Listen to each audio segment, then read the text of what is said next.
Bueno, agradecerte también la invitación, un viejo conocido, ya de hartos años, eh, y agradecerles también por el tiempo de poder contarles lo que estamos haciendo en el banco.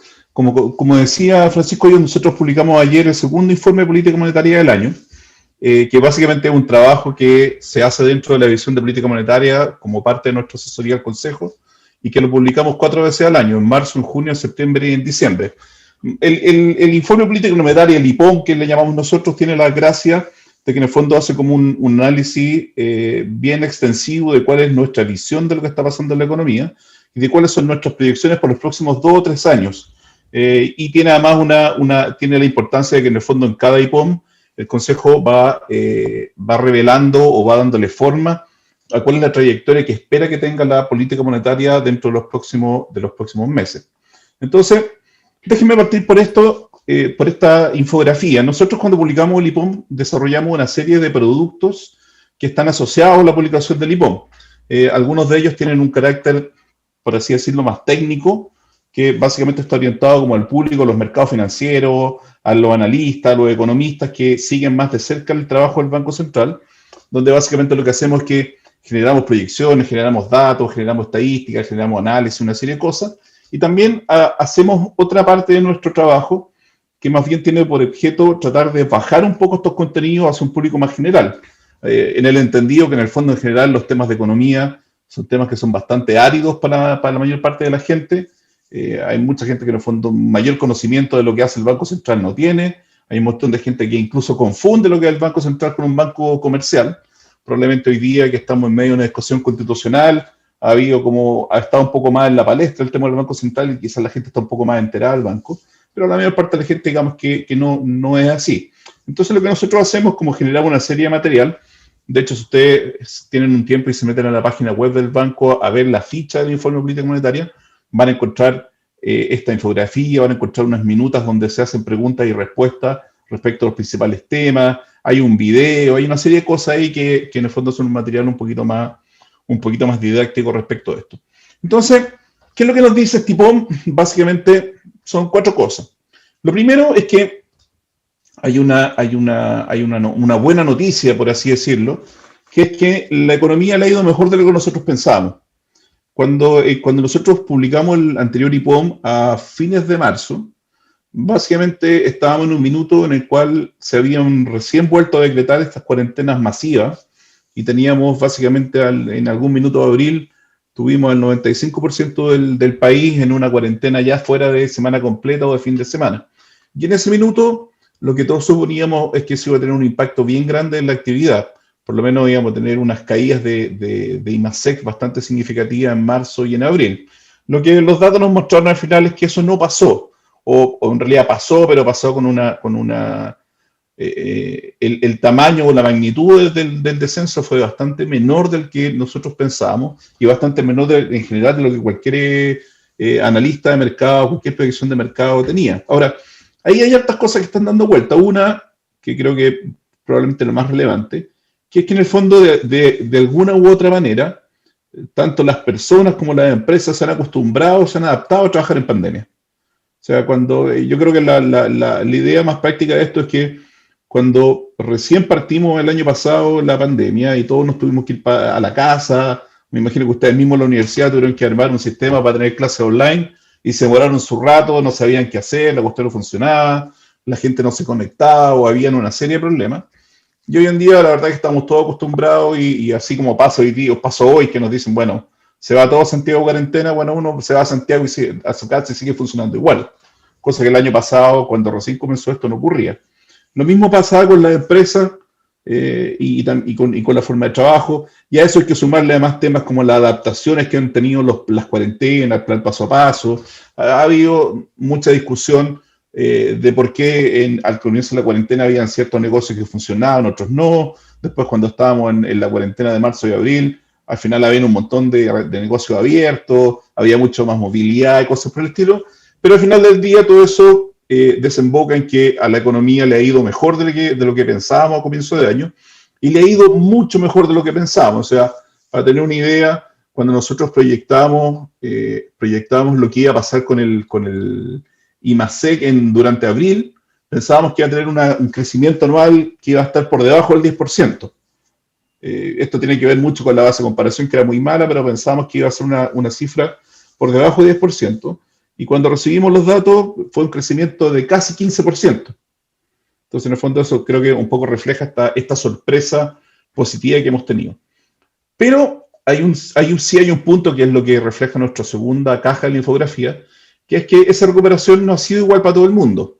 O sea, aquí, si bien hay empresas, hay personas, hay negocios, hay trabajadores que le ha ido muy bien con la pandemia o han logrado recuperarse bien de la pandemia, hay otra gente que claramente no es el caso, eso no ha sucedido, hay gente que sigue muy afectada, hay gente que no ha logrado recuperar su trabajo, no ha logrado recuperar sus ingresos, y por lo tanto, si algo singular tiene una crisis que ya de por sí es muy singular, acuérdense que nosotros estamos acostumbrados a lidiar con crisis y con recesiones que tienen un origen económico. O sea, uno está acostumbrado a que hay una cuestión con los bancos, hay una cuestión con el sistema financiero, o algo en el mercado laboral, o qué sé yo, y eso genera y uno está acostumbrado a tener una enfermedad, por así decirlo, y una receta que se relaciona con temas económicos. Pero lo del COVID es una cuestión completamente distinta, porque al final del día es una cuestión sanitaria, donde el origen de esto tiene una particularidad, que los efectos del shock son muy heterogéneos. Tenemos demasiadas cosas que en el fondo afectan a todo el mundo con distintas intensidades, y eso genera que hoy día, cuando estamos saliendo de esto, también la recuperación sea bastante heterogénea. Otro punto muy relevante de lo que estamos viendo hoy día es el impacto, que es lo que está en la tercera cajita, que es el impacto que están generando las ayudas masivas que se están recibiendo en la economía. Y que en el fondo, cuando hablamos de esto, hablamos básicamente de dos cosas. Uno es el ya tercer retiro de fondos previsionales que se aprobó durante mayo, y el aumento muy grande de las transferencias fiscales que se está viendo en el curso del segundo trimestre, donde está tanto lo que se anunció, las ampliaciones del IFE, que se anunciaron durante abril, más los bonos, el bono a la gente que no tenía fondos ya en sus cuentas de capitalización individual, más el IFE que se aprobó el fin de semana. ¿Qué eso significa en términos de monto? Estamos hablando que en el fondo durante el segundo trimestre, comienzo el tercero, básicamente lo que vamos a tener es como si tuviésemos dos retiros de AFP al mismo tiempo. Entonces, eso les voy a mostrar más adelante algunos gráficos que creo que son buenos para un poquito entender la magnitud de lo que uno está viendo. Y finalmente, creo que al final del día es uno de los temas que más nos preocupa a nosotros. Lo que estamos viendo con esto es que se está generando un impulso a la demanda que es muy bueno para la economía y es muy bueno para la gente que no tiene hoy día recursos, o para la gente que hoy día está complicada con la situación sanitaria y económica, pero que tiene un problema de que al final del día todo esto ha sido tan masivo que en el fondo tenemos un aumento de demanda que es muy significativo, es muy grande, está muy concentrado probablemente en algún tipo de bienes, y eso ha comenzado a generar aumentos de precios. Pero aumentos de precios que además se están dando en un minuto en el cual la producción o la reposición de bienes tiene un montón de cuellos de botella. O sea, hoy día, dado la pandemia, es más difícil importar, han subido los costos, no todas las empresas pueden producir al mismo ritmo que producían hace un tiempo, y por lo tanto, en el fondo, lo que hay que cuidar es que en este tremendo aumento de demanda que uno está viendo en este minuto, dado las transferencias, dado los retiros, no se vaya a producir una situación en la cual uno tenga un aumento tan grande de demanda con una oferta que no es capaz de responder y finalmente termine en un proceso inflacionario que sería complicado. O sea, aquí yo creo que lo que hay que tener siempre presente es que si hay un impuesto que es absolutamente regresivo y que daña sobre todo a la gente pobre, es la inflación. Entonces, si además uno le suma a eso que hoy día la gente que está probablemente más afectada todavía por la crisis del COVID es la gente más pobre, en el fondo lo que uno está haciendo es colocarle un doble impuesto a la gente pobre. O sea, no solo está afectada por la crisis del COVID, sino que además, si yo dejo que la inflación crezca, voy a meterle un impuesto extra por la inflación. Entonces, aquí hay una cosa no solo de mantener un equilibrio macroeconómico, que es lo que uno busca cuando mantiene una inflación baja y estable, sino que creo que aquí hay una cuestión de equidad y de distribución y de justicia social, por así decirlo, que creo que es bastante importante de no permitir o de tratar de permitir, de evitar que haya un proceso inflacionario que pueda afectar a la gente pobre. Entonces, Dicho esta introducción respecto de los grandes temas que cubrimos en el IPOM, déjenme ir mostrándoles un poco el detalle de las cosas. En algunas partes voy a ir más rápido, en otras voy a ir más lento, de forma tal que tengamos un poco de tiempo al final para escuchar sus preguntas y conversar un poco. Entonces, lo primero es que tiene que ver con la evolución de la pandemia. Estos dos gráficos simplemente lo que hacen es mostrar cómo va la vacunación, que es lo que está en el gráfico de la izquierda, y cómo va la evolución de casos nuevos. Entonces acá, bueno, algo que me imagino que no es una noticia para nadie, pero cuando uno mira en qué posición está Chile dentro del avance de los procesos de vacunación, la verdad que tenemos un avance en proceso de vacunación que es bastante importante. Estos son datos que están hasta fines de esta semana o comienzos de esta semana, creo. Y básicamente, en el fondo, lo que nos muestran es que a nivel de vacunación, al menos con una dosis, tenemos un porcentaje bien grande de la población y casi la mitad de la gente ya tiene las dos dosis aplicadas. Pero cuando uno mira los contagios, que es lo que está en el gráfico de la derecha, básicamente lo que uno ve es que en América Latina, en general, la evolución de los contagios sigue siendo un problema. Cuando uno mira lo que ha pasado en Europa, lo que ha pasado en Estados Unidos, Israel, que digamos el caso de estudio, cuando uno intenta pensar lo que va a pasar con la efectividad de las vacunas, todo el mundo va a la baja. India, incluso, que en algún minuto estuvo muy complicado hace unas semanas, también ha tenido una caída muy drástica de los contagios. Pero América Latina no. Aquí hay un montón de razones que uno podría explicar, que tienen que ver desde temas más bien socioculturales, del distanciamiento social, la precariedad de los mercados laborales, o del tamaño de las ayudas fiscales, hasta temas que tienen que ver probablemente más que ver con el tema un tema climático y del hecho de que, dado que nosotros estamos en invierno, probablemente la circulación viral es más alta y eso hace también que nos esté costando tanto controlar el tema de los contagios. Pero en el fondo nuestra expectativa o nuestra proyección, o al menos lo que tenemos las proyecciones de nuestro escenario base, sigue considerando que una vez que alcancemos el objetivo de vacunación, que básicamente se debiese alcanzar durante principios del tercer trimestre, las restricciones debiesen comenzar a bajar de forma importante. Coherente con lo que uno ve en todos los países donde ya con cierto nivel de vacunación eso se logra.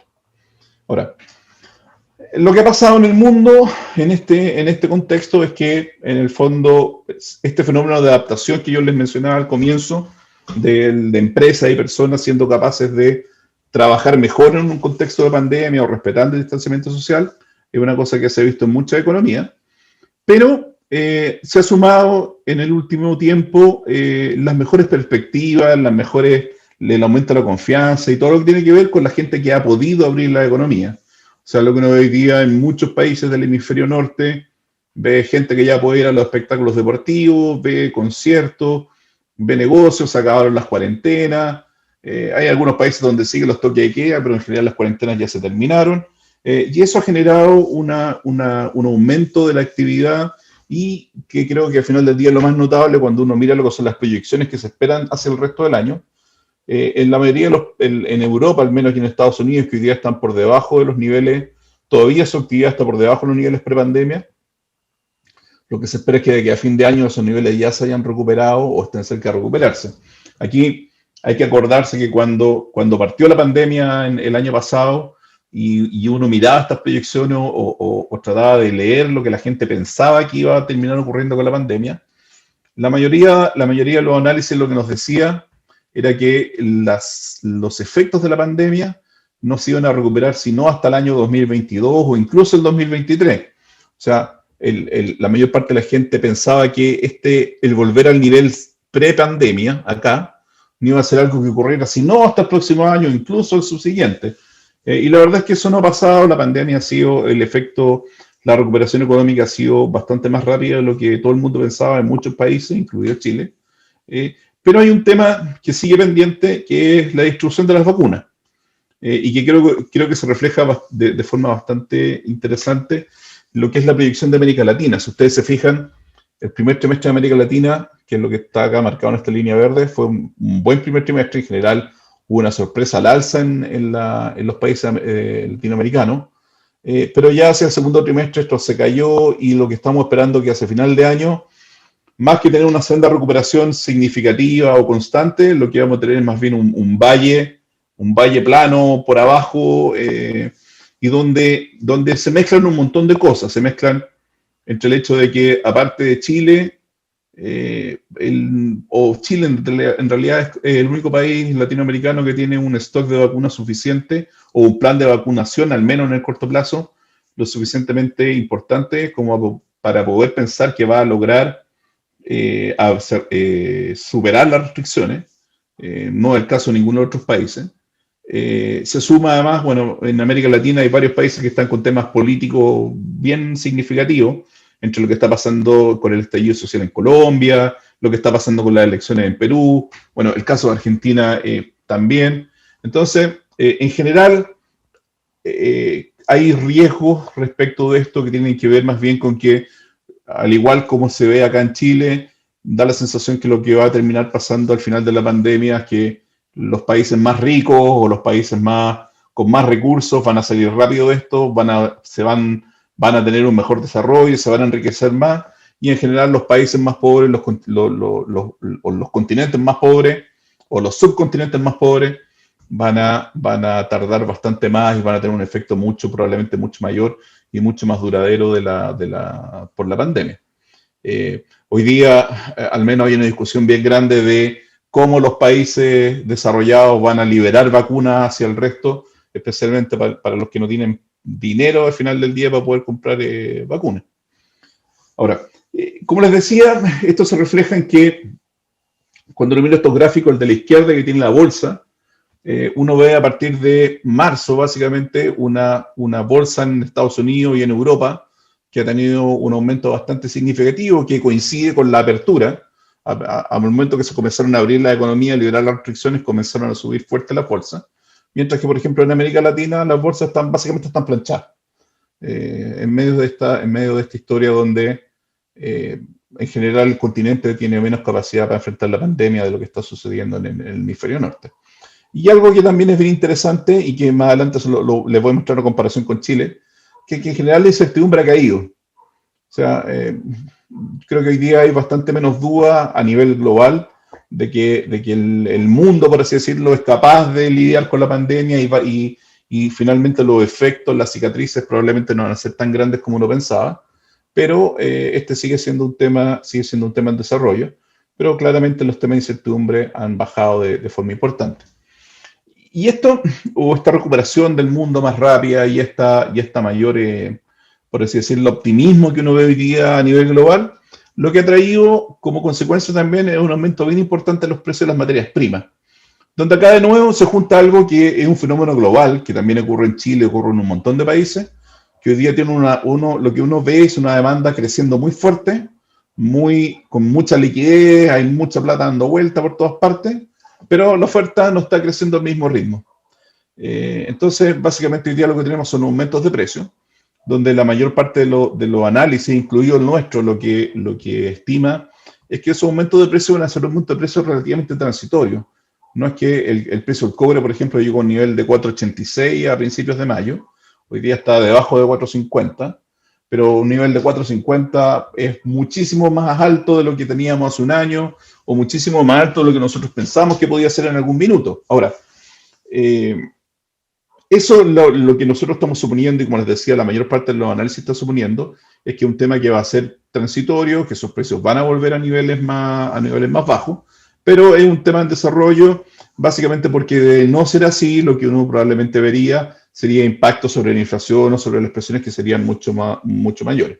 Entonces, como les digo, para cerrar la parte internacional, básicamente lo que hoy día uno ve es un mundo que le ha ido mejor de lo que uno pensaba, las proyecciones son un poco más altas, básicamente lo que tiene que ver con el mundo desarrollado, porque avanzaba mejor el plan de apertura, y allá tienen más vacunas y logran abrir más rápido la economía, y además están en verano. Y para efectos de Chile, yo diría que la principal diferencia o el principal impacto que esto tiene es el cambio en el precio del cobre, donde en el fondo hoy día tenemos un impulso externo que es mayor del que pensábamos nosotros hace unos meses, básicamente porque el precio del cobre es muchísimo más alto de lo que nosotros esperábamos. Pero digamos, con esta luz de alerta que está relacionada con qué es lo que está pasando con el resto de los precios de las materias primas. En Chile, lo que les decía hace un rato, este gráfico de la izquierda, creo que al final del día es lo más fácil de entender. Lo que muestra el gráfico de la izquierda es básicamente, en la línea azul tiene la fase promedio del paso a paso. Eso significa básicamente, esto va del 1 al 5, significa que cuando estoy en 1, acá, cuando estoy básicamente está todo el mundo en cuarentena o algo por el estilo, y cuando estoy en 5, que era aquí antes de la pandemia, no había ninguna clase de restricción. Entonces, si ustedes se fijan, lo interesante de este gráfico es que muestra cuál es la evolución del paso a paso con la evolución del IMASEC. Y lo que uno ve es que al comienzo de la pandemia, en este periodo de acá, en la medida que las restricciones aumentaron, que acá se ve como que fuera una caída porque va del 5 al 1, cuando las restricciones aumentaron, básicamente la actividad tuvo una caída bastante a la par con esas restricciones. Incluso yo diría que acá en el comienzo la caída fue bastante mayor de lo que las restricciones del paso a paso me decían. Pero en la medida que pasó el tiempo, la actividad se comenzó a devolver, y lo más significativo de esto que pasó acá, que es lo que les mencionaba en un comienzo, o sea, tuvimos un aumento muy significativo de las restricciones. Básicamente pasamos de que en el promedio el país estaba en fase 3, pasamos a que en promedio el país estaba en fase 1, pero la actividad solo cayó bastante poco. Cuando nosotros proyectábamos qué es lo que iba a pasar con la actividad, pensábamos en caídas mucho más grandes. Y ahí, como les decía, hay cosas bien interesantes. Por ejemplo, si uno mira el Google Mobility Index, que es lo que está acá en la tabla, en abril del año pasado, con menos cuarentena, con un 15% de la población en cuarentena, que es lo que tenemos acá arriba, el Mobility Index había caído 50% respecto de enero.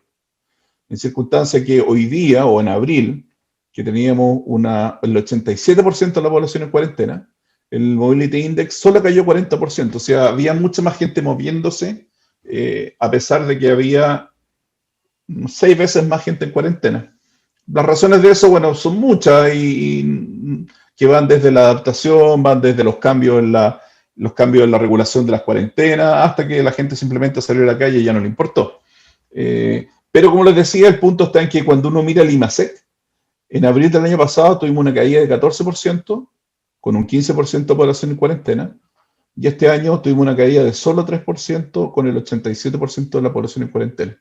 Entonces, eso al final del día es un reflejo de que las cuarentenas no tienen el efecto que tenían en un comienzo. Y eso, como les decía, fue una sorpresa importante de la actividad en el primer trimestre. Ahora, ¿dónde viene digamos, el pero? Viene que cuando uno mira la recuperación de la economía, como les digo, si bien ha sido importante, ha sido sorpresiva, no ha sido igual para todo el mundo. Hay cosas que son como bien evidentes. El gráfico a la izquierda lo que tiene el IMASEC por tipo de sectores económicos. Entonces, por ejemplo, uno mira acá la línea amarilla que tiene los servicios y se ven los servicios que aún no logran recuperar los niveles prepandemia, lo cual es bien evidente porque en el fondo el tema de las cuarentenas y el tema del distanciamiento social, a quien más le pega a los servicios. O sea, no puede abrir la peluquería, no puede abrir el gimnasio, los colegios hoy día de la universidad ya al fin de cuentas están abiertos para todos los efectos. Pero en el fondo hay una serie de actividades económicas donde no solo hay un problema de restricción de oferta, porque las restricciones sanitarias no te permiten operar, sino que probablemente también lo que uno observa es algún tipo de restricción de demanda, porque nosotros mismos no nos contenemos de comprar o de usar algún tipo de servicio por temor al contagio. Entonces, ahí hay un tema donde en el fondo básicamente hoy día uno ve cosas por un lado y otro que están haciendo que hay ciertos sectores que no puedan recuperarse. Caso contrario, el comercio, que es lo que está en la línea verde, donde uno ve que ya a partir de mitad del año pasado, cuando se entregó se aprobó el primer retiro de fondos, el comercio tiene un nivel de actividad que es muchísimo más grande del que tenía al principio de la pandemia. Y hay otra cosa que es lo que está en el gráfico, en el cuadro de la derecha, que es que creo es una característica también bien importante del shock, que en el fondo uno siempre tiende a pensar en la diferencia que hay entre los sectores. Decir, mira, bueno, el que vende pan le va bien porque la gente, porque el negocio no está cerrado, pero el que vende ropa, bueno, está medio sonado porque en el fondo no puede abrir el negocio todos los días. Pero lo que cuando uno comienza a escudriñar dentro de los sectores, lo que va descubriendo es que en el fondo el tamaño de la empresa importa mucho.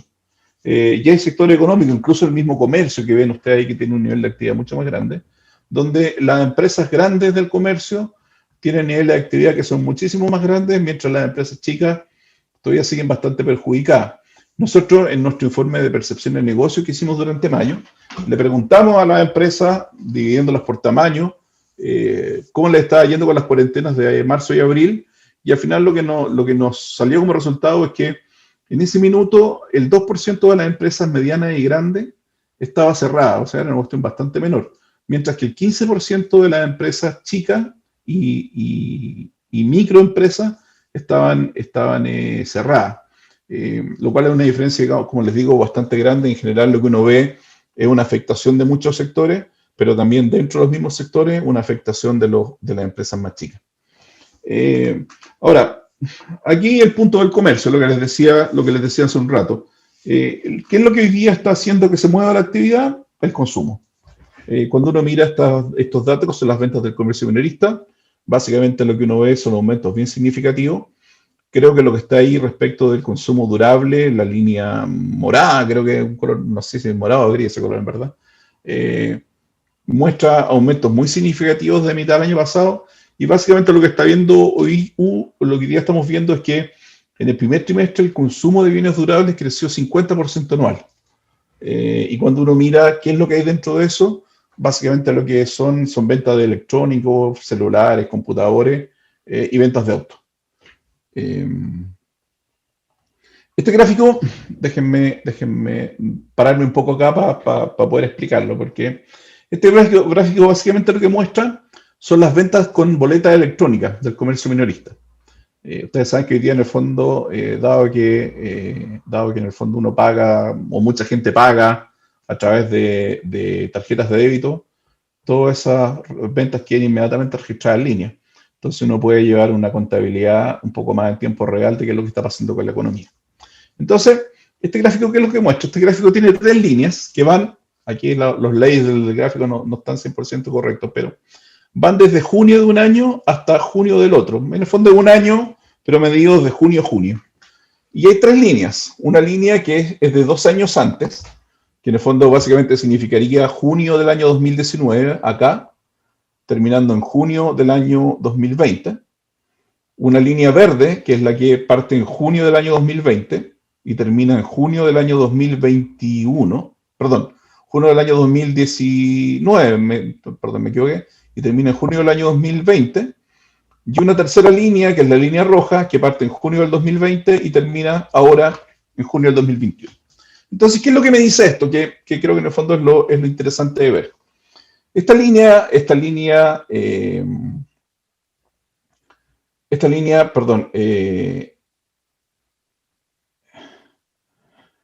verde, lo que me está mostrando es básicamente lo que pasó con la economía en la época de la pandemia. En el fondo, si ustedes se fijan, esta línea parte en junio del año 2019.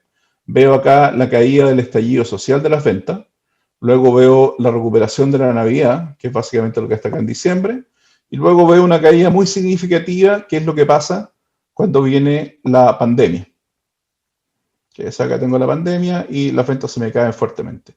Y luego tengo la línea roja, que es lo que ha pasado desde junio del año pasado hasta hoy día, donde básicamente esta línea roja sigue esta línea verde acá, sigue una economía o unas ventas muy deprimidas hasta agosto del año 2020, que es cuando viene el primer retiro de fondos de pensiones. Y si ustedes se fijan, acá hay una subida muy significativa de esto, crece, luego se devuelve, está ahí oscilando en torno a esto, hasta que llega el segundo retiro, que además el segundo retiro coincide con una Navidad, y uno vuelve a tener una subida muy grande de las ventas hasta acá.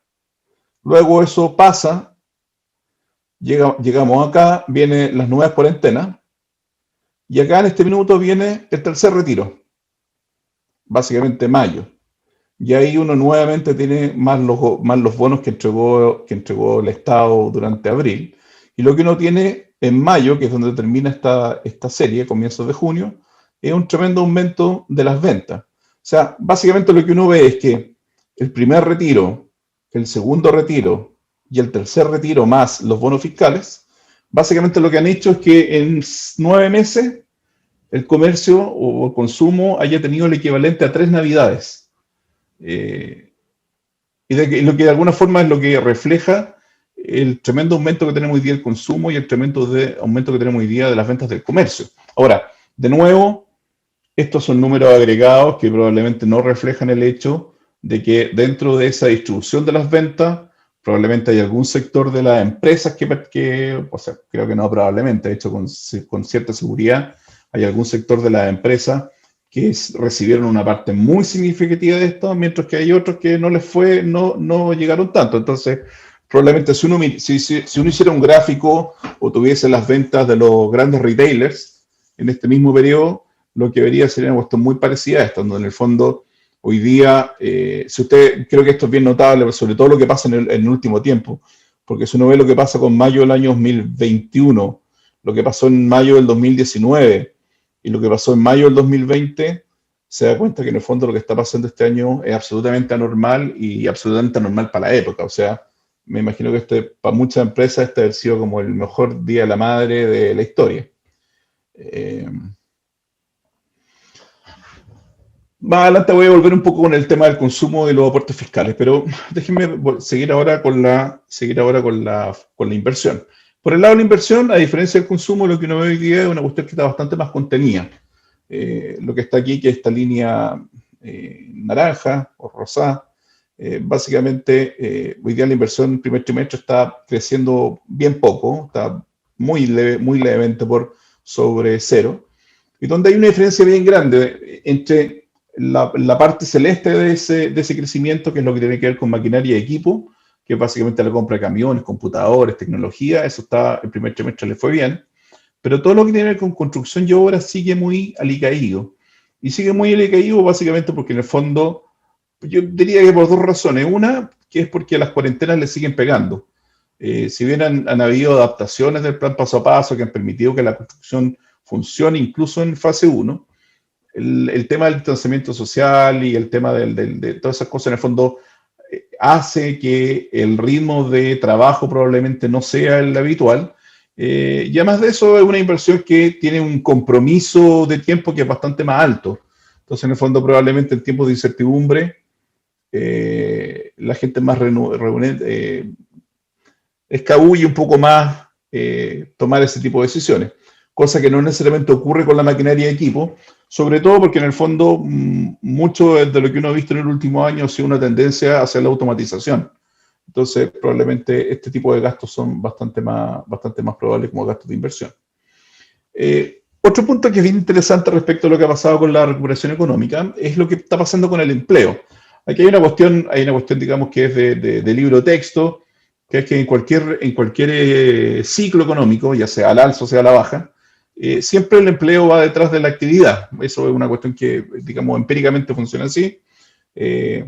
Por lo tanto, no es de extrañar que cuando uno piensa en el empleo, piense hoy día, vea una situación en cual el empleo le está recuperándose, pero no ha logrado el nivel de recuperación que ha tenido la actividad, simplemente es una cuestión, digamos, estadística. Ahora, la singularidad de esto viene porque cuando uno mira dentro de la composición del empleo, básicamente lo que está viendo es que hay dos grupos que son muy distintos de trabajadores.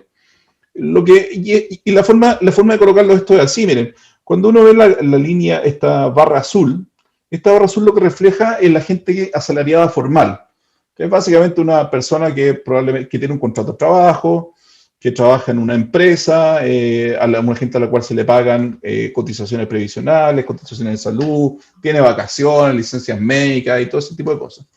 Y esa gente, lo que ocurrió es que en el fondo al comienzo de la pandemia tuvo una caída bastante grande en los niveles de empleo, pero hoy, al último dato que tenemos disponible, que es el dato de abril, básicamente vemos una diferencia que es muy pequeña. O sea, en el fondo, la cantidad de gente, digamos, que sigue en ese sector, que la mayor parte la gente ya recuperó su empleo. No ocurre lo mismo con la gente que está en la porción amarilla, que son básicamente los cuenta propia, y los que son los salariados informales, que en el fondo es gente que también trabaja por una empresa, en el caso del salario informal, pero que no tiene contrato de trabajo.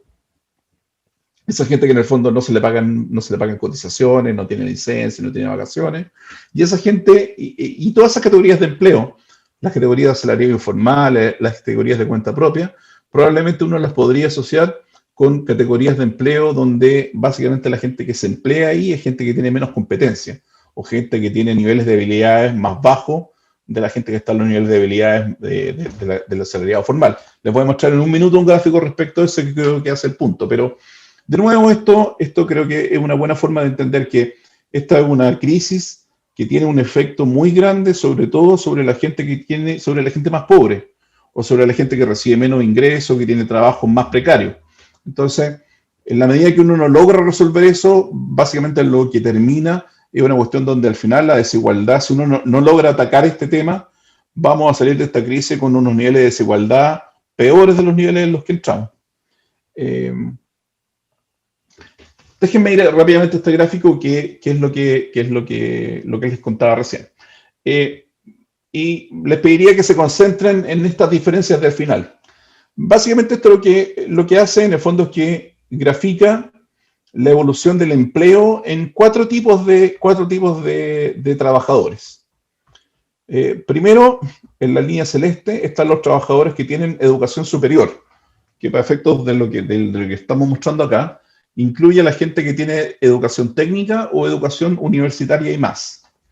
Y como ustedes se fijan acá, esta línea tuvo una caída al comienzo de la pandemia, pero básicamente hoy día están niveles que uno podría decir que son bastante similares a los niveles que tenía a principio de la pandemia.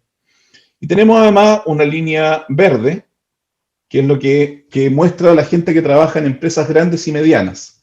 Para efectos prácticos, las empresas grandes y medianas son empresas que tienen más de 50 trabajadores, y de ahí hasta el infinito. Y en esos dos casos, gente que trabaja en empresas grandes, o gente que tiene competencias técnicas o universitarias, esa gente que en el fondo, en general, sufrió al comienzo de la pandemia, pero hoy día se ha recuperado. Muy distinto es el caso de la línea roja y la línea amarilla. En la línea amarilla vemos el resto de los trabajadores que tienen educación media o tienen educación básica o no tienen ningún tipo de educación formal completa. Y en ese caso lo que uno ve es que partiendo de niveles en torno a 100 en febrero del año 2020, de 100 al 2020, hoy día básicamente se recuperaron, cayeron mucho al comienzo de la pandemia, tuvieron una recuperación, pero ahora con la reimposición de las cuarentenas, esta gente volvió a perder algunos niveles de empleo. Y lo mismo ocurre cuando uno mira el empleo de las empresas micro y pequeñas, gente que contrata menos de 50 trabajadores, donde en el fondo se ve una trayectoria relativamente similar. Ahora, la explicación más obvia de eso es que en general las empresas más pequeñas pagan sueldos más bajos y por lo tanto las competencias específicas probablemente de las personas que trabajan en esa empresa son más bajas y por lo tanto en el fondo lo más probable es que la gente que no tiene educación técnica o que no tiene educación universitaria tiende a trabajar en empresas más chicas y las empresas más chicas, como les dije hace un rato, son también las que han sido más afectadas por las cuarentenas y más afectadas en general por la pandemia. Básicamente porque si bien se han abierto un montón de líneas de crédito y un montón de programas de ayuda, probablemente muchas de esas empresas que ni siquiera califican para entrar a eso, o incluso sucede muchas veces que uno conversa con la gente de estas empresas y la gente cree que no califica, ni siquiera pasa muchas veces que la gente ni siquiera va a preguntar si son aptos para un crédito, por ejemplo, en las líneas FOGAPE, sino que ellos asumen que no lo son y no van a pedirlo, sin siquiera saber, como les digo, si efectivamente les darían o no les darían un crédito. Entonces, de nuevo, acá básicamente lo que uno ve es una situación en la cual, en general, la gente de empresas más pequeñas y la gente que tiene competencias o habilidades más bajas, es la gente que se está viendo más perjudicada por la pandemia y probablemente esto, si no lo resolvemos, va a terminar en una cosa en la cual va a haber un distanciamiento entre la situación de cierto grupo de gente y otro que va a ser muchísimo, muchísimo peor. El otro grupo que está muy afectado por la pandemia son las mujeres. Acá en el fondo, nosotros en el banco hemos estado re preocupados de este tema. De hecho, en el IPON que publicamos ahora, hicimos un recuadro especial respecto al tema de lo que ha pasado con el empleo de las mujeres. E incluso hay una minuta publicada en el sitio web del banco respecto a esto, que resume un estudio cualitativo que hicimos entrevistando mujeres y viendo su situación, que en el fondo es bien decidor. Básicamente, ¿cuál es el asunto? Cuando lo que mide esto es la tasa de participación, lo que está en el gráfico de la izquierda, es la tasa de participación masculina y femenina. Es decir, cuántos hombres o cuántas mujeres están dispuestos a trabajar. Históricamente, si ustedes se fijan en este gráfico, la tasa de participación masculina es una cosa que está aquí del orden del 75%, el año 2010, mientras que en las mujeres era mucho más baja, era una cosa del orden de 45%. Esa es una cuestión histórica en un país donde regularmente, en el fondo, las mujeres históricamente se dedicaban a las labores del cuidado del hogar, era el hombre, por así decirlo, el que llevaba la plata a la casa, el que se encargaba del mantenimiento del hogar, y la mujer se quedaba en la casa cuidando a los hijos. Supongo que todas las señoritas que me están escuchando me quieren matar por lo que estoy diciendo, pero esa era, digamos, era la visión histórica de cuál era la labor del hombre y la labor de la mujer en el hogar. Afortunadamente eso ha ido cambiando con el paso de los años y ha significado que las mujeres se fueron integrando al mercado laboral de forma muchísimo más activa. De hecho, si ustedes se fijan acá, entre el año 2010 y hasta antes de la pandemia, la tasa de participación femenina básicamente había aumentado en casi 10 puntos porcentuales, un poco menos. Esa es una tendencia que ya venía de más atrás, pero en los últimos 10 años eso se exacerbó bastante. En el caso de los hombres, en cambio, esta era una tasa de participación más bien plana. Si uno cree, incluso uno podría decir que tiene algo de tendencia a la baja, básicamente porque la escolaridad ha subido en el país. Entonces, como hay más gente que una vez que sale del colegio accede a la educación superior y no va inmediatamente al mercado laboral, esa tasa de participación ha tendido a estancarse o incluso a bajar un poquitito. Pero el punto más allá de eso, a lo que vamos, es que una vez que se produjo la pandemia acá, lo que uno ve es que el impacto de la pandemia en la participación femenina fue muchísimo más grande de lo que pasó con los hombres. O sea, en el fondo hoy día, si ustedes ven, la participación femenina se cayó en tal forma que incluso con la recuperación que tengo hoy día, volvía a niveles de participación que tenía hace 10 años. Perdí una década completa de participación femenina en la pandemia. Y cuando uno intenta mirar qué pasó con esto, y esa fue la razón de este estudio cualitativo que nosotros hicimos, básicamente tiene que ver con que, esto no voy a decir nada que no se sepa, supongo, pero en el fondo tiene que ver básicamente con que la pandemia lo que hizo es que todos tuviéramos que irnos a las casas. Las mujeres, por una cuestión cultural, son las que se encargan del cuidado del hogar y en muchos casos el mantener un trabajo es casi incompatible con cuidar del hogar. O sea, en el fondo, y acá se juntan varias cosas. Por un lado, probablemente, o sea, no probablemente, por un lado es un hecho que los sectores donde el empleo se ha visto más afectado son los sectores de servicio, porque están todas estas restricciones de funcionamiento. Y esos sectores de servicio, a su vez, son los que son mayormente intensivos en la contratación de mujeres. O sea, el comercio intensivo en la contratación de mujeres, los servicios. Estoy pensando, no sé, las vendedoras, la gente de los salones de belleza, qué sé yo, un montón de cosas, donde regularmente las personas que trabajan atendiendo esos servicios son mujeres, y hoy día esos son actividades que no se pueden realizar, o se realizan con muchas restricciones, y por lo tanto esas mujeres no han podido volver a emplearse. Y hay un segundo tema que tiene que ver con que incluso las mujeres que podrían, por ejemplo, teletrabajar o hacer algún trabajo desde el hogar, o un trabajo a ratos en el hogar, están mucho más complicadas porque en el fondo no hay nadie más que se haga cargo de las labores del hogar. Hay una encuesta, la encuesta de uso del tiempo que el INE levanta cada ciertos años, mostraba en el año 2015 que en promedio una mujer se dedicaba 5 horas o 5 horas diarias a las labores del hogar, una mujer incluso que trabajaba. Mientras que un hombre se dedicaba en promedio 2 horas y media o 2 horas y algo, menos de 2 horas y media, a las labores del hogar. O sea, incluso en un hogar donde el hombre y la mujer trabajan, la mujer invierte el doble de tiempo en dedicarse a los cuidados del hogar de lo que lo hace un hombre. Y el año pasado se hizo una nueva encuesta de esto, una encuesta COVID, para ver qué es lo que estaba pasando con esto, y lo que resultó es que la cosa se hizo aún peor. O sea, los hombres seguían trabajando más o menos lo mismo en el hogar, como en torno a 2 horas, y las mujeres ya trabajaban casi 6 horas en el hogar. Entonces, y esto porque en el fondo los niños no tienen colegio, porque en el caso de la gente que tenía adultos mayores, los padres, qué sé yo, que tenían que cuidarlos, tampoco podían tener cuidadores en la casa que los ayudaran. Entonces, al final del día, en lo que se está transformando esto es una situación en la cual hay muchas mujeres que están fuera del mercado laboral, están fuera del mercado laboral hace mucho tiempo, hace ya un año, y eso tiene varios costos, porque en el fondo no solo es una cuestión, digamos, traumática para una persona acostumbrada a trabajar, quedarse tanto tiempo fuera del mercado laboral, sino que además las condiciones para la vuelta al mercado laboral se van haciendo cada vez más complejas. Se van haciendo cada vez más complejas porque en el fondo pasa el tiempo, tus habilidades se van deteriorando, probablemente cuando vuelvas al mercado laboral va a ser difícil que logres conseguir un trabajo con las características que tenía tu trabajo en el pasado, y todo eso en el fondo hace que haya un deterioro que puede ser bastante significativo, y todo lo que hemos logrado avanzar en términos de igualdad de derechos o igualdad de oportunidades entre hombres y mujeres, la pandemia puede generarle un problema importante a eso y generar un grupo de personas, un grupo de mujeres sobre todo, que queden laboralmente muy afectadas después. Entonces, este es otro de los temas de nuevo, que es importante la focalización, es importante que en el fondo el Estado se encargue de tener medidas específicas que logren atender este problema. Ya estoy medio atrasado, así que me voy a pasar de largo por acá.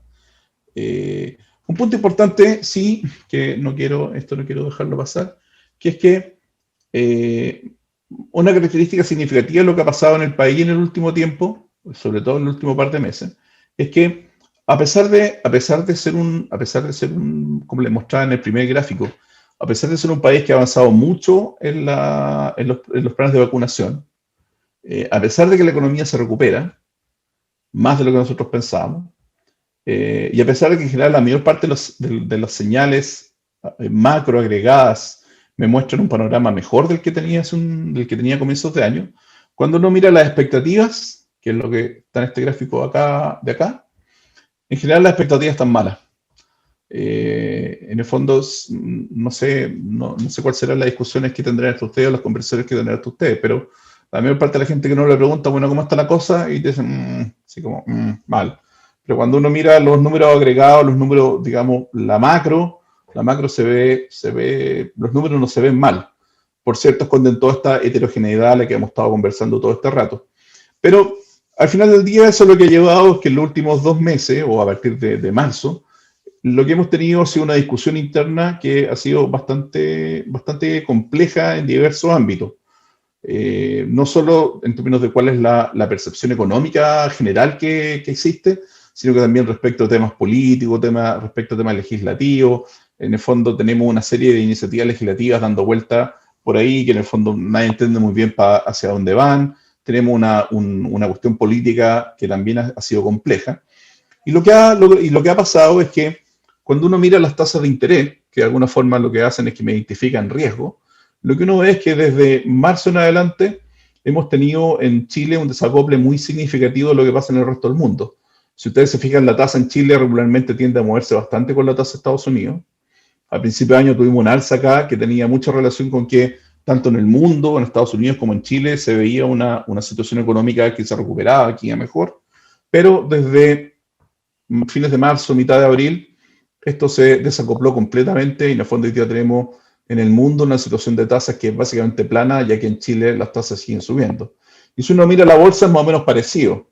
Si uno se fija, mira, la bolsa ha seguido subiendo con algún ritmo relativamente constante, mientras que en Chile de mitad de abril hacia adelante la bolsa se pegó una caída grande de la cual no ha logrado recuperarse. Con la inflación, que es nuestro principal objetivo, no hemos tenido muchas novedades. En el último, básicamente lo que está pasando con la inflación tiene que ver con aumentos de la energía, tiene que ver con aumentos de los bienes, donde lo que más tenemos hoy día como mayores noticias es todo lo que estamos viendo como aumentos respecto de ciertos bienes. El vestuario, los automóviles, el equipamiento para el hogar, los electrodomésticos. Hoy día todo ese tipo de productos están con aumentos de inflación anual que básicamente duplican lo que es la inflación promedio. O sea, hoy día tenemos una inflación de promedio 3,5%, 3,6%, y todos estos productos están creciendo a tasas anuales arriba del 7%. Y la razón detrás de eso es que en el fondo la liquidez que han dado los retiros de fondos de pensiones ha hecho que mucha gente esté demandando electrónica, esté tratando de comprarse autos, y no es esto. O sea, no sé si alguno de ustedes estará familiarizado con el tema, pero hay en la automotora hay listas de espera de 1 mes, 2 meses para que llegue el auto, gente que los tiene pagados. Lo que sí ha pasado y que también es parte de esto es que en el fondo, como les decía hace un rato, hemos tenido un tremendo aumento de los precios de las materias primas. Los materiales de construcción han subido muchísimo. Fíjese usted, por ejemplo, lo que subió el precio de la madera en el mundo. Y algo que también ha sido muy significativo, que el aumento de los costos de flete a nivel global. Este gráfico simplemente lo que muestra es cuánto es traer de China a Chile un container en un barco. Y eso, si ustedes se fijan, desde la pandemia hasta ahora, básicamente se quintuplicó. Entonces, cuando uno piensa que el puro costo de flete se quintuplica, lo que está viendo es que en el fondo el precio al que te van a vender lo que sea que te traigan va a ser muchísimo más caro de lo que estaba antes. Si a eso le sumas que hay una demanda muy boyante por todos los retiros, bueno, más o menos uno se puede imaginar en qué termina eso. Aquí me lo voy a pasar. Déjenme ir entonces a las proyecciones, que ya estoy casi terminando la presentación. Déjenme ir a las proyecciones. Nosotros, como les decía, en cada informe de política monetaria hacemos una revisión del estado de la economía, que es lo que le acabo de mostrar, pero además publicamos nuestras proyecciones para los siguientes 3 años. Y en este caso, lo que les estoy mostrando es nuestra proyección de crecimiento, que probablemente es la principal noticia, y quizás si alguno se enteró de lo que decía el IPOM, probablemente se enteró de esto. Y que es que para este año nosotros cambiamos nuestra proyección de crecimiento desde un rango entre 6 y 7% a un rango entre 8,5 y 9,5%. O sea, es un cambio muy significativo y a tasas de crecimiento que en el fondo no se ven en este país desde hace años, muchos años. Para los 2 años siguientes, en cambio, esas tasas bajan de un 3 a 4 el que proyectamos en marzo del 2022 a un 2 a 3 que proyectamos ahora, y en el 2023 cambiamos nuestra proyección de un 2,535 a un 1,75, 2,75. Y aquí, que es lo que muestra el gráfico a la derecha, la razón básica de por qué estamos corrigiendo tanto al alza la proyección de este año, tiene que ver con el efecto que tienen las transferencias fiscales, con la aprobación del IFE universal y otra serie de iniciativas que se han hecho en el último tiempo, que es lo que implica básicamente un punto, un poco más de un punto del cambio de proyección. Tenemos otro casi medio punto, que es lo que esta barra naranja, que es el efecto que tiene el tercer retiro de fondo de pensiones. Y tenemos además otro 0,7% que tiene que ver con lo que les comentaba en un principio, este hecho de que la economía nos ha sorprendido en su adaptación respecto a lo que nosotros esperábamos, o dicho de otra forma, que las cuarentenas hoy día tienen un efecto mucho más bajo del que tenían en un comienzo. Esto lo que hace, básicamente, es que cuando uno mira la proyección de consumo privado, lo que estamos esperando es que este año el consumo privado tenga un aumento de 15%. Y ese aumento de 15% básicamente está financiado o está alimentado por el tercer retiro de fondos de pensiones y por las transferencias fiscales. Entonces, déjenme ir aquí al derecho al tema de las transferencias fiscales, que creo que es uno de los puntos más significativos de lo que estamos viendo hoy día. En el fondo, básicamente el año pasado, el 2020, tuvimos un aumento del gasto fiscal que fue del orden del 15% anual, en términos nominales. Y cuando nosotros proyectábamos qué pasaba con el gasto fiscal, y en función de lo que el gobierno había informado hasta ese minuto en nuestro informe de marzo, lo que veíamos era un gasto fiscal que este año iba a crecer del orden de 5% nominal.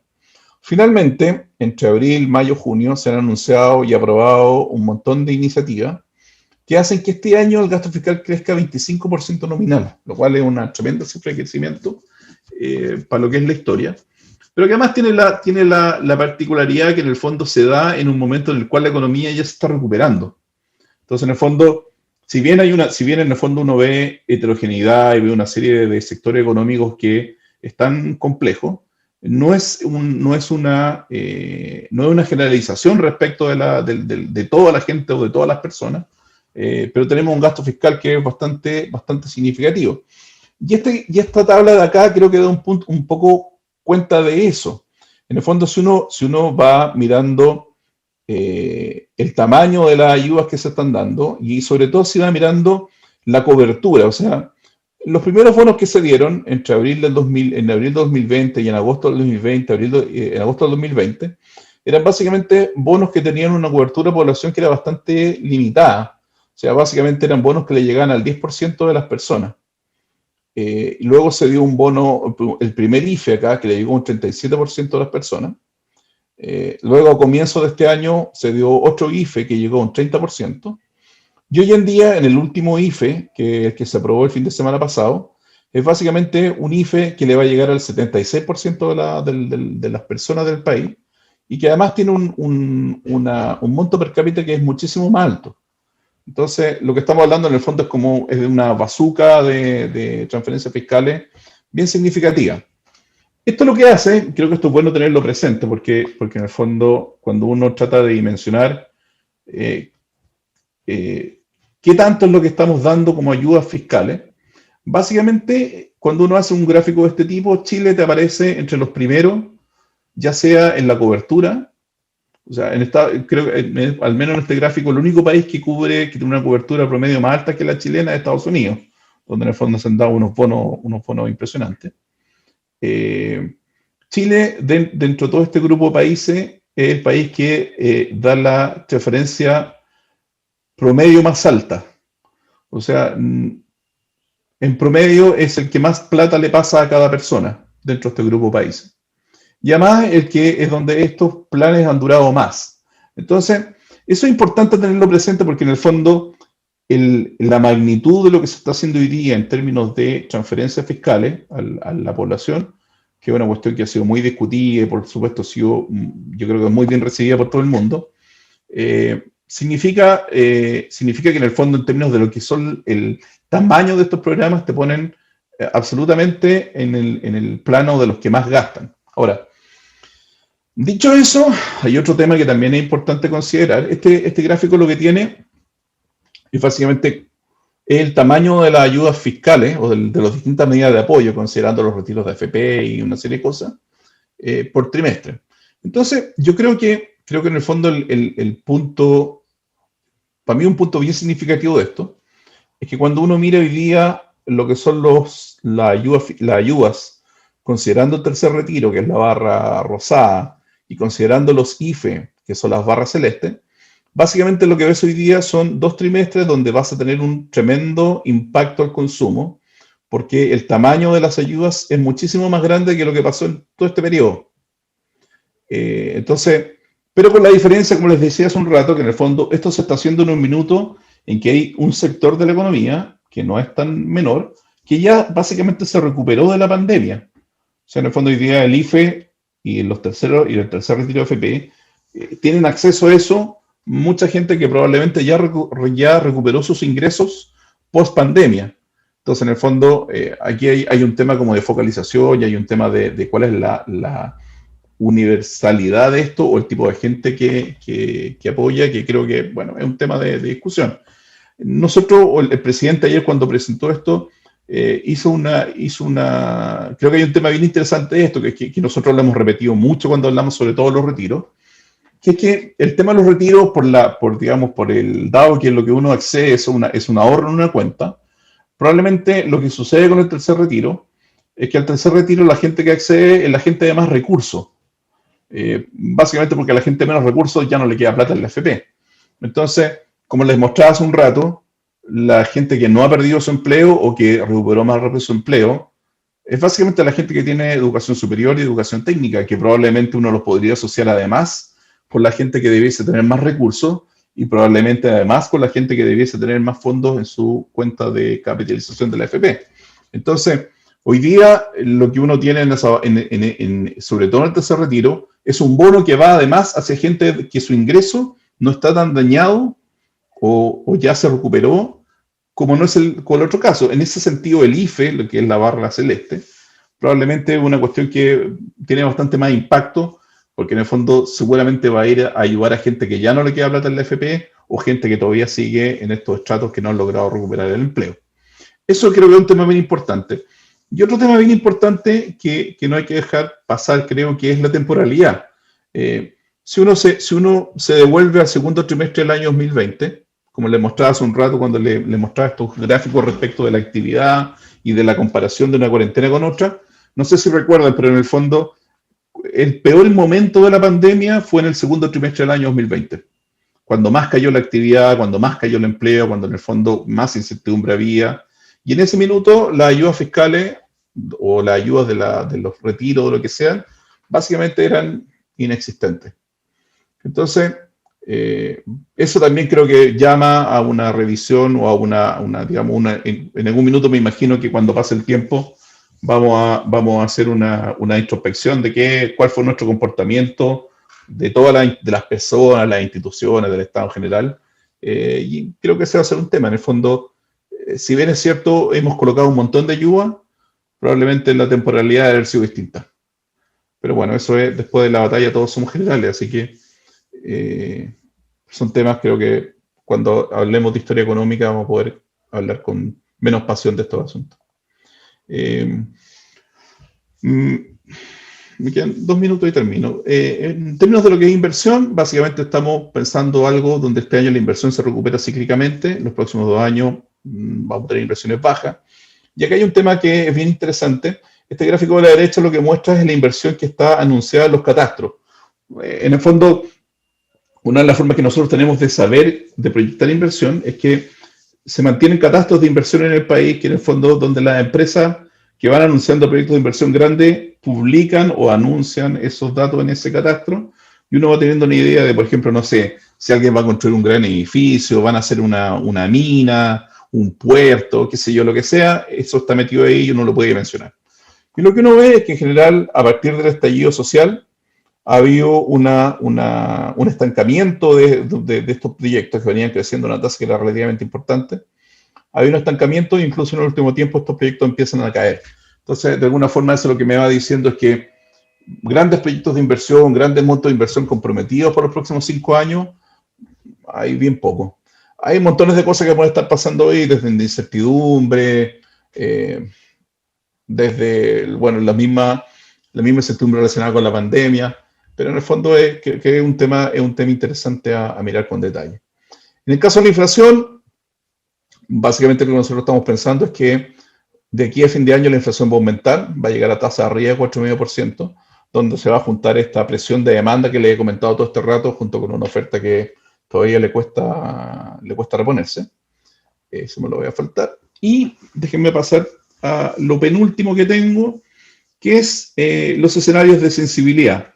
Nosotros cuando hacemos proyecciones, definimos un montón de supuestos que en el fondo le dan vida a esas proyecciones. Decimos cuánto va a ser el precio del cobre, cuánto va a ser el precio del petróleo, qué va a pasar con el consumo, qué va a pasar con la inversión, qué sé yo. Es un trabajo que se hace en conjunto entre el staff y entre el consejo y que dura varias semanas, donde en el fondo vamos revisando tema por tema y viendo qué es lo que vamos a asumir respecto a cada cosa. Pero como en todas las cosas de la vida y en la economía, creo que más que ninguna, lo más probable es que el 99% de lo que supongamos no va a ser así. Eso creo que es como el déjà vu de esta historia. Entonces, lo que hacemos junto con definir un escenario central es definir sensibilidades o escenarios de sensibilidad que llevamos nosotros, que son cosas donde nosotros decimos, mira, nosotros suponemos que esto va a ser así, pero vemos también probable que no lo sea. Entonces, dado eso, podríamos actuar de una forma distinta. Y hoy día lo que nosotros estamos viendo básicamente como sensibilidades, diría que son 2 cosas, yo llamaría lo central 2 o 3 cosas. Lo primero es que nosotros estamos asumiendo un aumento del consumo bien significativo, pero que aún no alcanza a equivaler a toda la liquidez que está acumulada en las cuentas de las personas. Como les decía hace un rato, la gente que retiró el segundo y la gente que retiró el tercer retiro, incluso parte de la gente que retiró el primero, es gente que en el fondo no se ha gastado ese dinero. Y hay harta explicaciones de por qué la gente no se ha gastado su dinero. Gente que está asustada, gente que piensa que todavía puede pasar algo, gente que está esperando un momento para hacer un negocio, un emprendimiento, o gente que simplemente quiere tener el dinero en otro lugar que no sea la FP. Eh, pero puede suceder que en el fondo ese dinero, en vez de quedarse donde está, se gaste, se consuma. Y en ese caso lo que uno podría ver es una presión mucho más grande sobre los precios y sobre la demanda. Eh, También hay otro tema que consideramos bien importante en lo que viene, que es lo que va a pasar con la inversión. Como les decía, les mostraba recién, la inversión ha estado rezagada, ha estado lenta, y uno no podría descartar que en el ambiente en que estamos hoy día eso fuese aún peor, lo cual en el fondo también podría tener implicancias económicas, por supuesto, que no son menores. Y una tercera cosa es la pandemia, por supuesto. O sea, en el fondo, la pandemia, a pesar de lo que ha avanzado el plan de vacunación, la pandemia, o sea, evidente que todavía está lejos de estar controlada. De hecho, las mismas cuarentenas que nos aplicaron hoy día demuestran lo complejo que es todo este tema. Y en el fondo, si bien nosotros suponemos que va a haber una apertura importante de la economía en el segundo semestre, una vez que alcancemos la meta del plan de vacunación, bueno, eso está todavía por verse. Entonces, creo que ese es el tema. Y finalmente, eh, eh, este gráfico, para explicarlo, sería como 10 minutos, pero voy a tratar de no hacerlo. Este gráfico básicamente lo que hace es que lo que presenta es cuál es la trayectoria más posible o un escenario de trayectorias posibles de qué es lo que va a suceder con la tasa de interés, con la tasa de política monetaria. Y acá básicamente lo que uno ve es que esa gran área celeste, gris, no sé qué color es, lo que me muestra son más o menos por dónde podría moverse la tasa de interés dado los escenarios que nosotros estamos pensando. Y lo que muestra esta área con puntos, con líneas rojas, es cómo era esta área en marzo. Eh, Solo para enfocarme, digamos, en el mensaje principal de esto, lo que esta área me dice, esta área aparte aquí, estamos parados acá en junio del año 2021, donde la tasa está en 0,5, y lo que esta área me dice que para septiembre, o sea, para el tercer trimestre, básicamente hay una probabilidad de que la tasa siga en 0,5, por supuesto, pero también una probabilidad muy alta de que esté arriba de 1%, o sea que ya hayamos subido la tasa para ese minuto. Entonces, ¿de dónde viene todo esto? De lo que les decía, de lo que les estaba explicando hace rato. O sea, en el fondo hoy día estamos en una economía que se ha recuperado más de lo que pensábamos, en una economía donde hay una presión de demanda bastante elevada, y por lo tanto en el fondo hay algún riesgo de que la inflación suba más de lo que nosotros pensábamos. Es importante mantener la inflación controlada porque, como les decía, si hay alguien que la inflación lo afecta es a la gente pobre, y si hay alguien que ha sufrido con la crisis es la gente pobre, y por lo tanto es importante mantener todo esto bajo control.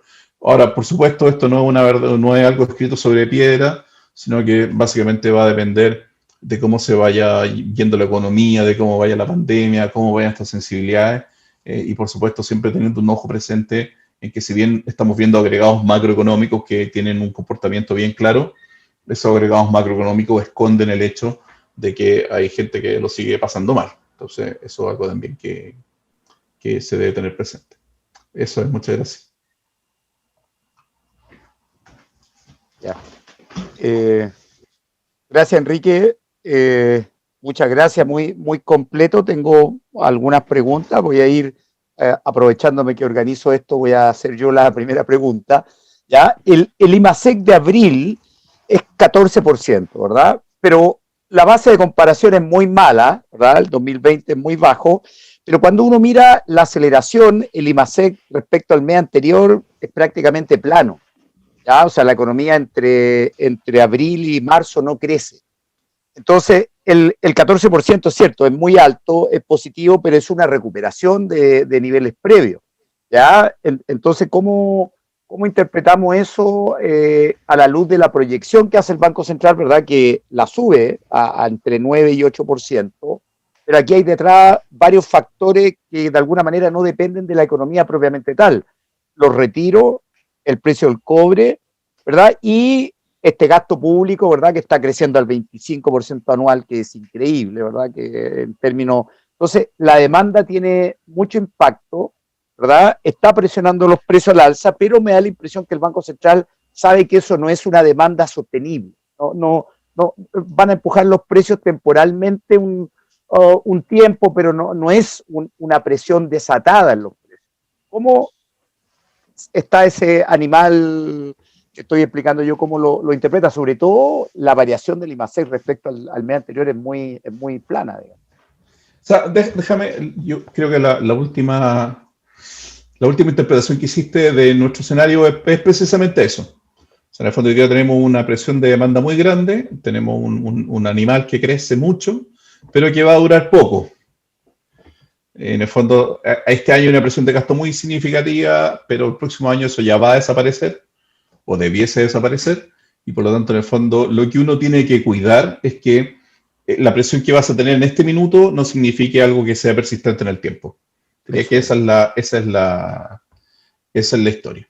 Entonces, para eso nosotros, por supuesto, vamos a ir normalizando la tasa de interés, pero no la vamos a ir normalizando a una velocidad que de aquí a mañana vamos a llegar a 3%, sino que es una cuestión que es bastante gradual y bastante paso a paso. Respecto de lo que es el IMASEC de abril, lo que nosotros hacemos, si bien yo me refería a las tasas de variación anual, lo que nosotros hacemos más que mirar la variación anual es mirar el dato que mencionas tú, que es la variación, que es el movimiento de la serie mes a mes desestacionalizado. Entonces, cuando uno mira ese dato, lo que uno ve es que durante marzo y abril de este año, la variación el nivel de la actividad eliminada de la estacionalidad tuvo caídas como del orden de 1,5% cada mes, una cosa por el estilo. Esos niveles de caída son muchísimo menores de los que tuvimos el año pasado. O sea, el año pasado, solo en abril, la actividad medida de esa forma, medida como el nivel desestacionalizado mes a mes, cayó 15%. Entonces, cuando tú ves que este año, como les mostraba en algún minuto, con 6 veces más de gente en cuarentena, o sea, el año pasado teníamos 15% de la gente en cuarentena, en abril de este año teníamos a todo Santiago en cuarentena. Acuérdense que en abril del año pasado no estaba todo Santiago en cuarentena, hubieron varias comunas que se demoraron en las cuarentenas. El año pasado, sin toda la gente en cuarentena, la actividad cayó 15% en abril. Este año, con todo Santiago en cuarentena, la actividad cayó 1,4% en abril. Entonces, ese digamos, un dato súper decidor. Sí. Porque al final del día, la capacidad que ya, por así decirlo, nos acostumbramos a trabajar en pandemia, sí. Muchos. Nuestra salud mental no, por supuesto, pero sí, el trabajo está... De que trabajamos. De si estamos contentos, esa es otra historia. Otra cosa. Oye, aquí Robinson, hay 3 preguntas para concluir. Robinson Sáez, excelente presentación. Consulta, ¿qué sector ve que puede recuperarse más rápido en los próximos años y cómo impactan las herramientas fiscales a las MIPYME según lo que ve el Banco Central? Perfecto. Mira, a ver, respecto de lo último, de las herramientas fiscales, yo creo que un tema, o sea, hoy día lo que se está discutiendo en el Senado, entiendo que todavía no se ha aprobado, pero está en discusión. Yo diría que debería aprobarse esta semana, me imagino que no se ha aprobado, puede ser que esté desactualizada la noticia. Es un paquete de ayuda fiscal que implica subsidios, bonos y rebajas tributarias para las pymes, para las MIPYME, que debe ser una cuestión bien significativa, principalmente porque el tamaño del paquete que estáis hablando es bien grande y porque hasta ahora las ayudas que se habían hecho a las empresas chicas yo creo que no habían tenido esa magnitud. Todo lo que se hizo el año pasado con las líneas FOGAPE COVID y lo que se ha hecho con el FOGAPE Reactiva, también han tenido han sido bien enfocadas hacia las empresas chicas, pero con este problema, como les decía hace un rato, de que no siempre todas las empresas chicas clasifican. O sea, no, me imagino que más de alguno debe conocer casos, debe escuchar historias de gente que en el fondo financia a las empresas con créditos de consumo. Es como tenía una empresa chica, un negocio familiar o lo que sea, un emprendimiento tuyo, y no vaya a los créditos comerciales. Cuando se da crédito, se cae un crédito de consumo, que en el fondo no entra en ninguna de estas categorías. Entonces, creo que en el fondo estas iniciativas van a ser mucho más significativas y probablemente van a ser un aporte mucho más grande. Sí, me da un poco de, por así decirlo, de un poco de incertidumbre, como le contaba antes a Francisco cuando estábamos antes de ingresar al seminario, que hoy día, por ejemplo, veía en las noticias la gente que la estaban entrevistando una vez que anunciaron las cuarentenas completas en Santiago, gente de negocio, chico, y que decía que esto era la destrucción, que esto le iba muy mal, que nadie los ayudaba, que no recibían nada. Entonces, me llama un poco la atención porque en el fondo yo entiendo que estas medidas van precisamente a ayudar a esa clase de gente. Entonces, a veces la sensación que me da un poco es que puede existir un poco de desconocimiento de las personas respecto de cuáles son las cosas que efectivamente puede acceder. Entonces, creo que ahí hay un tema como de educación, bueno, los temas de educación financiera, ¿qué les voy a contar a ustedes en la universidad? Deben saber mucho más que yo de lo complejo que es el tema. Pero creo que ahí hay una cuestión, estas medidas fiscales de ahora deben ser una cuestión muy significativa y debiesen ser una ayuda importante. Respecto de lo otro de los sectores que van a tener más rápido crecimiento, bueno, lo del comercio que les decía hace un rato es una cuestión que creo que no hay ni que decirlo. Hay todos unos sectores que hoy día, por ejemplo, cuando uno mira las cifras del transporte, es una cuestión bien divertida, divertida entre comillas, porque en el fondo uno mira, por ejemplo, sectores como el transporte de personas, el transporte aéreo, qué sé yo, toda esta cuestión está muy alicaída, porque en el fondo tiene restricciones sanitarias, tiene restricciones de movimiento, una serie de cosas. Por ejemplo, cuando uno mira el transporte de carga, qué sé yo, los delivery, hoy día, si hay alguien que ha ganado plata en este país, se ha expandido, son los delivery. Y uno creo que no debiese, dado cómo se está moviendo el comercio online y que todos aprendimos a comprar en línea, me imagino que son sus sectores que van a seguir desarrollándose y seguir creciendo mucho en los próximos años. Lo mismo debiese pasar con todo lo que tenga que ver con venta de tecnología o con generación de tecnología. O sea, hoy día yo, por lo menos la sensación es que si uno tiene un negocio y no tiene una página web o un canal de venta online, está sonado. Entonces, me imagino que todos esos negocios, todo lo que tiene que ver con el área de servicio, con ese tipo de servicio, debiese andar rápido y crecer bastante. Tengo muchas dudas de lo que va a pasar, por ejemplo, con el transporte. O sea, yo creo que algo que todos aprendimos hoy día es que uno se puede juntar en un webinar y no necesitáis moverte, no necesitáis viajar, no necesitáis ir a otro país, a otra región, y es para todos más cómodo, lo puedes hacer desde tu casa. Creo que en el fondo había una parte muy grande de lo que era todo el movimiento de pasajeros que tenía que ver con temas de turismo de negocio o con viajes de negocio. Creo que hoy día eso se va a acabar o debiese acabarse en alguna porción.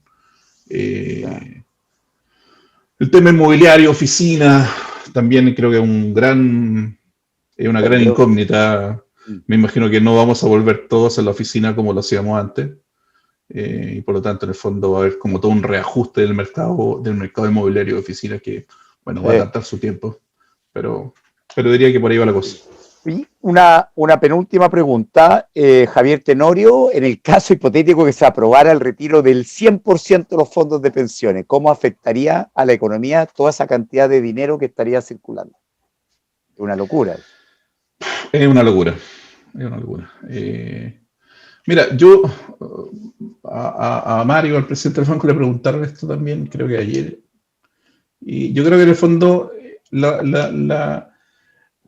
es algo que es absolutamente imposible de manejar para nadie. O sea, aquí lo que tienes que pensar es que en el fondo hoy día los activos de los fondos de pensiones son 80% del PIB. Ese es más o menos el tamaño. Entonces, en el fondo, hacer una venta simultánea, porque eso es lo que significa sacar el 100%. Hay que vender todo de una vez. Hacer una venta simultánea del 80% del PIB, el mercado financiero no lo soporta nomás. No, aquí no hay quien te compre eso.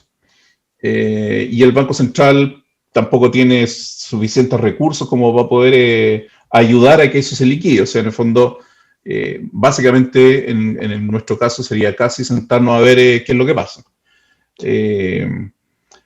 También, si uno pensara, bueno, alguien diría, bueno, te lo puede comprar alguien de afuera.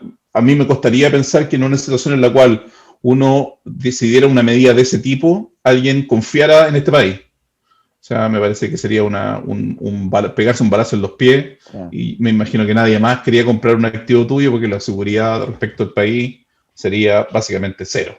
Entonces no sé quién te va a comprar eso. Y lo que pasaría en una situación como esa es que básicamente cualquier activo que tenga una FP valdría nada, y tus ahorros previsionales valdrían nada. Entonces, no solo antes incluso de que te dejen sacar el 100%, te va a Van a quedar con un ganar. ahorro de nada.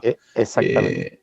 Y lo otro es que algo que, como les decía, que yo creo que Mario lo mencionó y creo que me parece muy importante, que en el fondo esta cuestión sería devolverse a la seguridad, al sistema previsional que tenía hace 100 años, que era nada, no existía.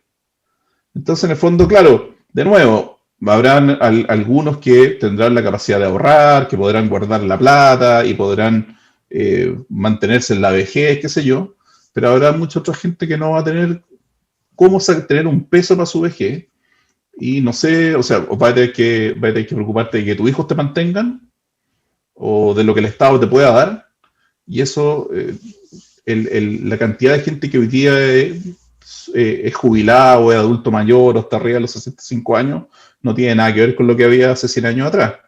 O sea, 100 años atrás me imagino que era un porcentaje minúsculo de la población. Hoy día hay cada vez más gente que está en esa condición o en esa edad. Entonces, el problema social sería brutal. O sea, realmente una medida como esa sería incomprensible. Una locura. Sí. Sí. Enrique, la última pregunta que complemento lo que a Luis Espinosa y Sebastián Albornoz, te la divido en dos partes. Uno, la inflación en Estados Unidos está superando el 4% y las tasas van a subir.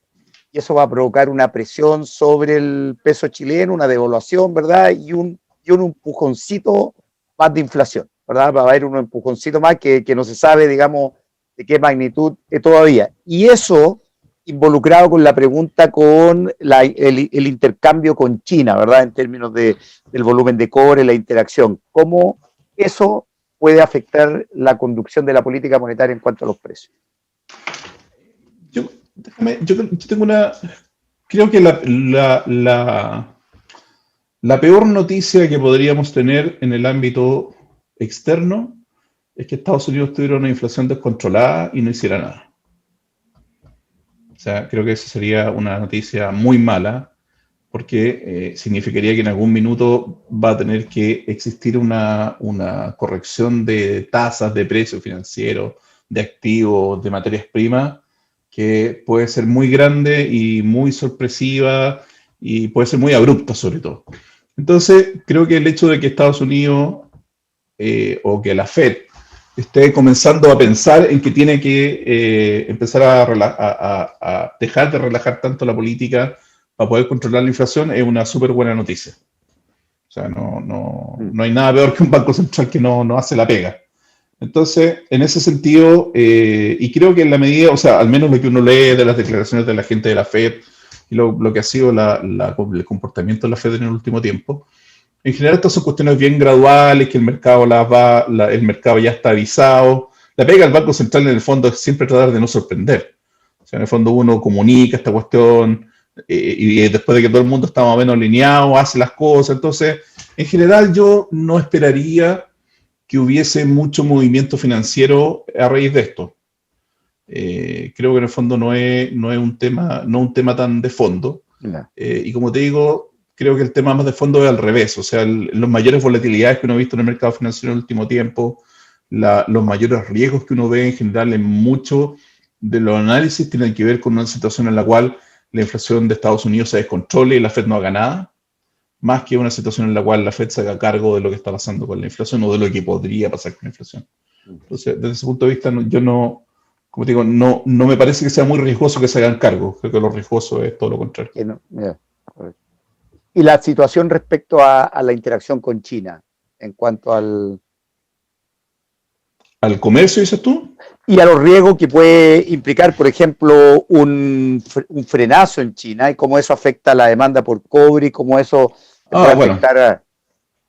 Bueno, China es fíjate que hay algo interesante que ha pasado en el último año, que es que nuestro análisis, en general, digamos de la mayor parte cuando uno mira el análisis económico, antes no siempre está preocupado de China. Y hoy día, como que China lo miramos poco, porque en el fondo China, hoy día la única, esto es como Es la cosa más extraña del mundo, pero al final el único país que no se afectó con el COVID fueron los chinos. Porque tú miras el PIB de China y el PIB de China cayó un trimestre y al siguiente trimestre del COVID ya estaba recuperado y hoy día tiene un nivel de PIB que es mucho mayor que el que tenían antes de la pandemia. Entonces, y eso ha generado para nosotros beneficios que tienen que ver básicamente con lo que está pasando con el precio del cobre. Entonces, yo diría que desde ese punto de vista, China sigue siendo es el principal socio comercial chileno. El 25% de lo que nosotros compramos y vendemos va para China o viene de allá y por lo tanto en el fondo para nosotros China es una cuestión muy significativa como demanda, como economía y siempre estamos sujetos a qué es lo que pasa allá. Por ahora, no, en verdad, como te decía, todos los desequilibrios que hace un par de años uno estaba muy preocupado en China, estos desequilibrios de consumo, inversión, cómo iban a ser los planes quinquenales del comité y una serie de cosas. Y que diría que eso está bastante menos up front de la discusión. Y en general este ha sido un buen año, al menos para nosotros, respecto de lo que ha sido el comportamiento de China. Y por ahora no vemos que haya mucho tema como de qué preocuparse tanto. En el caso particular del precio del cobre, nosotros también tenemos un recuadro en el IPOM porque una de las cosas que hicimos fue corregir al alza el precio de largo plazo del cobre. Nosotros cuando hacemos nuestras proyecciones, además fijamos como variables estructurales, que no está el precio del cobre. Y hasta marzo de este año pensábamos que de aquí a 10 años más, el precio del cobre debía ser algo así como 2.70 la libra. Y ahora ese precio del cobre lo corregimos a 3.30 la libra, lo corregimos bien para arriba, bien para arriba. Y la principal razón de eso no es China. La principal razón de eso es la ola verde.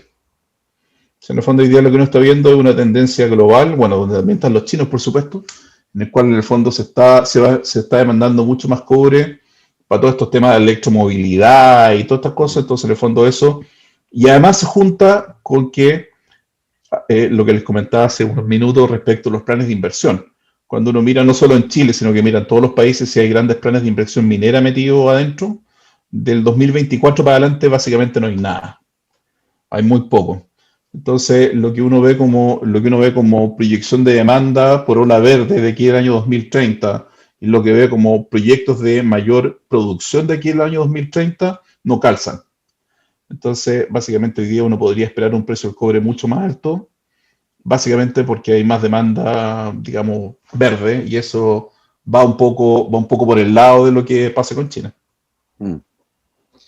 Ok, Enrique, te doy las gracias. Bueno, en nombre de la Universidad Mayor, la Facultad de Humanidades, la Escuela de Negocios donde estamos nosotros, y había muchos alumnos conectados, algunos colegas también, gente de otras universidades que dada la difusión, y agradezco al área de comunicaciones de la universidad, al área de comunicaciones del Banco Central, bueno, y a ti, colega y amigo, por tu tiempo de estar aquí compartiendo con nosotros. Así que estamos muy contentos y esperamos en el futuro seguir interactuando contigo con el Banco Central. Cuando quieran, un gusto. Muchas gracias, Enrique. Hasta luego. Chao.